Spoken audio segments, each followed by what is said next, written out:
Hey, what's up you guys? How's it going? It's Papa, and I just got 5th place at my local YBM tournament store, and I played Burning Abyss. So before we start the deck profile, I just wanted to say that this is essentially PAX list. There's a few card differences. It's mainly in the side deck. We played like almost a completely different side deck, but the main deck's almost the same. Extra deck's basically the same. The deck is very good, and I like what it can do this format. And I did take a lot of card choices from him, so I will explain those when I do go over the deck. I'll explain the differences and what he did. Deck was really good. 3-1, 5th place. We did top 8, so managed to snag a top in there. So it was pretty good, and I definitely think I'll play it going forward. But without further ado, we'll just go ahead into the list. So 3 Tour Guide, essential. 3 Rhino Warrior. He was talking about how he wanted to cut Tour Guide down to 1, maybe 2, but I don't think that's really necessary because you want to be able to like have a Tour Guide to set up for your next turn, either by sending it through Rhino, or sending Skarm through Rhino, or basically just however you can get there. Tour Guide's really good. I mean, you should know this because Tour Guide's actually just broken. It was limited at one point. But what it does for the deck just really helps you set up for your next turn and like the turn after that. You need it for the grind game in order to like steal wins. And that's what I was able to do because I was able to play more than one copy of it. But the card's just insane. It gets you where you need to be your turn 1. And hell, it gets you where you need to be past turn 1 too. So definitely need to play 3. Rhino Warrior was insane. It got impermed once, so my BA died, and then I just kind of had to sit there with my Rhino in my hand. So, or not in my hand, but on my field. But I wouldn't play no less of each of these. For Burning Abyss monsters, we played 3 Skarm, standard, 3 Graph, standard, 2 Seer. You don't need 3. He explains that you don't need 3, but even before that, I was only playing 2. You definitely don't need 3 of this because you want to see it, but not all the time, just a little bit of the time. You're mainly summoning it off a Graph, so that's why it's in here at 2. 2 Farfa, don't need 3. Barbar, essential for time, and it helps you steal damage. What I played that he didn't play was Calcab. I think Calcab was really good. Being able to like pitch this through like Twin Twister and be able to send it off of Beatrice, even send it for one of your discard traps, it's just really good. I was able to just get like an extra form of interruption doing it, so I definitely wouldn't play the deck without it. I mean, I did set it out a few times depending on the matchup. My matchups were Drytron round 1, lost to that. Round 2, I played against Dragon.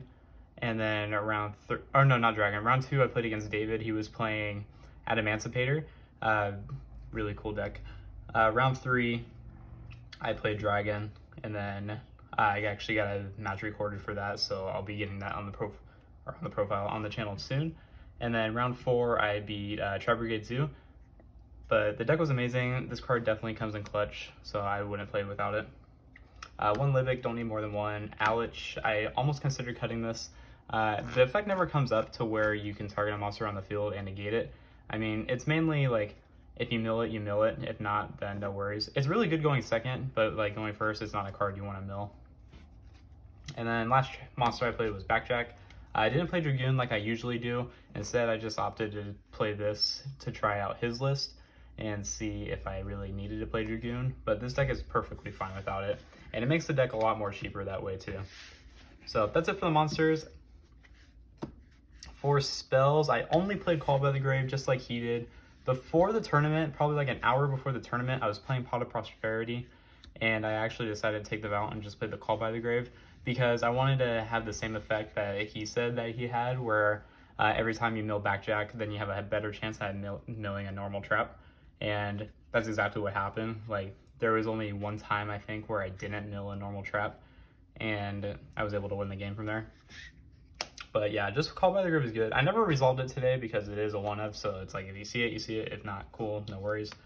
But I don't think I would play it without it. For trap cards, 3 Solemn Strike, essential, probably the best trap card in the format. Really good card that I don't normally like playing at 3 is Trap Trick. So This card was actually MVP because there would be a lot of times where my opponents were, like YBM is full of really good players, and people should know that before they go to YBM. It's not like your casual tournament store. It's stacked with really great players playing really great decks, and that's why I like the store so much. But 3 Trap Trick was really good because it was able to get me to one of like my other traps that I needed that I would just essentially need. I mean, hence the reason for 3 Trap Trick and what it does. But Trap Trick was insane. Like, I definitely don't think I would cut this. I only set it out like a copy maybe once or twice during the whole tournament because I just don't like 3 of this card. But I definitely think game 1 it's best to have 3 of it. So the normal traps that I had were 3 Finger Reaping, card's insane, 3 Torrential, just like his list. What I saw him do was that he played Breakthrough Skill in his deck in his duel against Nim Nim that I saw. So I actually decided to play them in the deck, or in the main deck at least. And this card was really good. So being able to mill this off of Dante, just being able to have like that extra form of negation is just insane. Like this hit a Shureg, or Shureg, is that what it's called? The Tri-Brigade Omen, whatever you summon off of Revolt, this was able to hit that so that way I can make my Zeus and then just go for game. But this card has a lot of effects. I did it against Dragon, I did it against Adamancipator. Like card's crazy. And you definitely don't need 3. It's definitely something that you could just play at 2 and be fine with. Because worst comes to worst, you just set it off a Trap Trick, but you're never really doing that. And it's really good too because if you draw this in a discard trap, then you discard this, have an extra form of negation for the next turn. So really good. What I did that he didn't do was I played 2 Dynamiscus instead of 3 because I decided to play the 2 Wingwind and the 2 Karma Cuts. So I think the 7, when I was testing it, was like a little cloggy, but that's just me personally. Dynamiscus is really good, don't get me wrong, because like you get to summon it back off when a normal trap is activated. But I just never liked 3 of it because I didn't want to like discard this for another Dynamiscus, or I didn't want to discard it to like activate a Twin Twister. Like it was just a matter of like I just didn't like seeing multiple copies of it. I just liked the one. But that's it for the main deck. It's a 42 count main deck. It would have been 45 if I played Prosperity, but again I changed it at the last second.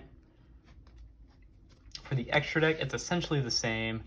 I played Pilgrim, never summoned it, but card's insane, and people need to respect that that card exists. 2 Dante still. Again, it's basically the same extra deck that he played, but it's also similar to my extra deck from when I played at the YBM case tourney, which is also on the profile, so if you haven't checked it out, go check it out. 1 Fortune Tune. You have to respect it because when you do Fortune Tune and a Downard, and then you slap on a Zeus, then your opponent's basically losing because you have a 4 material Zeus and you're in a really good position. But you only have a 4 material Zeus if you don't activate Fortune Tune. If you do activate Fortune Tune, then you'll only be at 3 materials, but still good nonetheless. And then I played Beatrice because why not? Card's insane. For links, Gravity Controller, card's good. I don't know how to read because I kind of misplayed. I thought that you could link this off the turn that it's summoned, and you can't. So we took the game back, and I mean, it's a really good card because you get those instances where you have to normal summon Sphere, mill, hopefully a Graph, and then go from there. But Gravity Controller, I feel like you have to play it. Cherubini, cards, really good. It helps you link climb into your access code. Masquerena, because we love a girl. Phoenix and Unicorn for my targets for Masquerena. I guess you can count this one too. I played Trisbana as well. And cards were good. I made Trisbana once and it won me the game. Well, actually, no. I didn't. I take that back. I lied. I was able to summon this, activate the effect, and then it got Solemn Striked. So that was a little unfortunate. But I still ended up winning that game, surprisingly. Unicorn was great. And Phoenix, I think I made once. I don't really like Phoenix as a card in general, but in this deck, it's really good. And then for Link Force, I played Access Code Talker. Essentially the same thing. The only thing that I played that was different that Pack didn't play in the extra deck was Underworld Goddess. So ideally, this card's great. But during the tournament, I never used it. I never had an instance where I needed it, or an instance to where I still had the Masquerade on field to be able to make this. But this card's good because it eats up Dragoon, it eats up like the Hero Link, like a bunch of random stuff. But card's insane. I don't know if I will keep playing it or not. I had to do more testing, but we'll see. Card's really good. 15 card extra, and then the side deck. Actually 15 cards because he didn't play 15 cards in his side deck. 1 Pankratops, 2 Gamma Seal. He didn't play these in his side deck. He played more trap cards and like the Ally Justice card. I can't think of the name right now. Cycle Reader. He played Cycle Reader and I didn't. I decided on these because at my locals, there's a lot of combo there. So I wanted to be able to where, like, you know, if I like drew a hand trap for turn, or if I drew like another trap card for turn, they'd essentially be dead because my opponent would have too much advantage. So I wanted to have cards that like canceled out like their advantage cards that were bothering me. The deck has a really hard time going second, but it also doesn't like not benefit from going second, if that makes sense. But that's why I wanted to be able to side these in going second, because they just do something. So just those. And then for spells, 3 Twin Twisters. I know he wasn't playing any spells in his side deck, but I like the interaction Twin Twisters had. Again, discarding is like the name of this deck. Discard BA, and then just trigger multiple effects. I was able to, like during online testing, not during the locals, but I would Twin Twister, send like a Cow Cab, bounce 3 cards back, or destroy 2, bounce 1, and then like the idea of like being able to pitch Farfet off of this to destroy 2 and banish 1 is really good. So I really like Twin Twister. Don't know if I'll keep playing it because I kind of want to like play something that has more like chainable usage in case I get like Lightning Stormed or something. But so the reasoning behind that is because I played 2 different Dimension Ground in the side deck. If you know my style, I play this in the main deck a lot of the time, but I decided to side deck this card instead because I wanted to go for the shock factor. Because if I were playing this in the main deck and people saw, then they'd be like, wow, okay, that's actually pretty good. And then they'd side like a bunch of random shit to like make sure I don't resolve it, like Lancey and stuff. But card's really good. I resolved it once and it was able to like stall me enough to where I got to the win. 3 copies of Judgment. I actually never sided this in, believe it or not. I was siding in the Spell Fragrances instead with the IO. He'd played these same 7 cards in his side deck, but Judgment I never used because I played these, and these were actually just enough. The only loss I had was against Drytron. He was able to make a Zeus and like beat this. So I guess like the only time where I really needed Judgment was against that matchup for that one reasoning. But I don't know. I don't know if I'll really take that into consideration. Maybe just keep the side deck the same and then just like peek some cards from here and there, because these cards are ideally really, really good, but I don't know. I just don't know what I'd take out just yet, or if I would even take out anything. Might just keep it the same because deck did really good. My only match loss was to Drytron in round 1, but everything else I just beat. So I don't know. We'll go ahead and see. But yeah, that's the deck. If you haven't already, go check it out on Pack's channel. He has way more subscribers and is a lot better at the game than I am. But I decided to take his list and just see how it did, and then change some stuff. You know, like copying the homework and changing a few words. But the deck was really good. Definitely want to keep playing it in the format, not just because I got the mat, but because like this deck is actually just really good. It's a really nice slow play style, and the deck ideally is really cheap depending on like the rarities you get and shit.